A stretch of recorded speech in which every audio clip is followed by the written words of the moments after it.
Hi everybody! Today is the first day that I have decided to start studying for the exam. I'm really nervous because my study schedule says I'm going to be done in 3 months and I'm going to be reading a chapter a day in the ABA textbook by Cooper, Heron, Howard.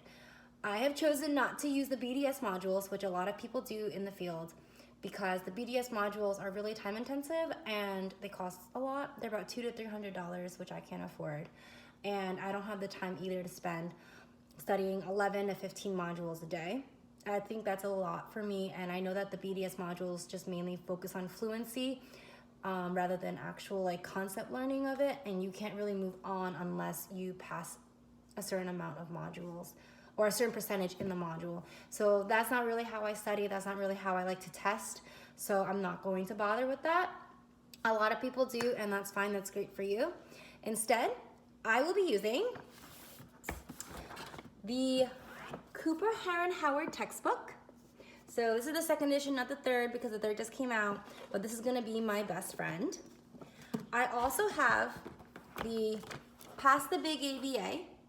I have it in a binder formation because it's easier for me to study this way, but it's pretty cheap. It's about $125, and it's really concise and gives good information. I have heard that they do give some false information, so I'm just gonna cross-check with the textbook and the Pass the Big ABA at the same time, so that way I'm learning all the information at once and I can double-check both sources, essentially. It's also just a faster way of studying and just getting more information at once. And I will also be using my two master's textbooks, notes, sorry. I really enjoy my notes because they're tailored to how I learn and how I understood things. And as you can see, they're really descriptive and really intense. And it goes to show that my education wasn't for nothing. And relating it back, of course, in case I missed any gaps and went in depth in certain situations other than others. Finally, I am going to be using all of my notes from supervision. I had a great supervisor, so he helped me with using, explaining concepts in certain situations, specific situations, that makes it easier for me to apply. So again, I'm gonna cross-reference these notes and be like, okay, well, what goes here and what goes there, and what does this explain, and how does this principle work there? So it would be a good test in a sense, and also a great way to wrap things up together.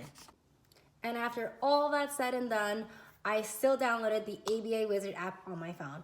So that's a $10 app off iTunes, and it just goes over all the different sections on the task list, and it quizzes you on all these different fundamental questions like experimental design, how to take data, ethics, etc., etc. So it'll be a good review.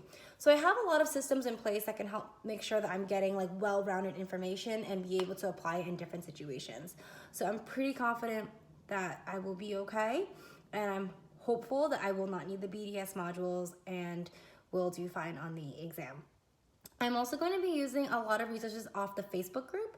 There is a Study ABA Facebook group, and they have tons of resources. They have recordings, they have lectures, they have mock exams as well. So I'm going to be doing that. I did Bill's and I did Celia's.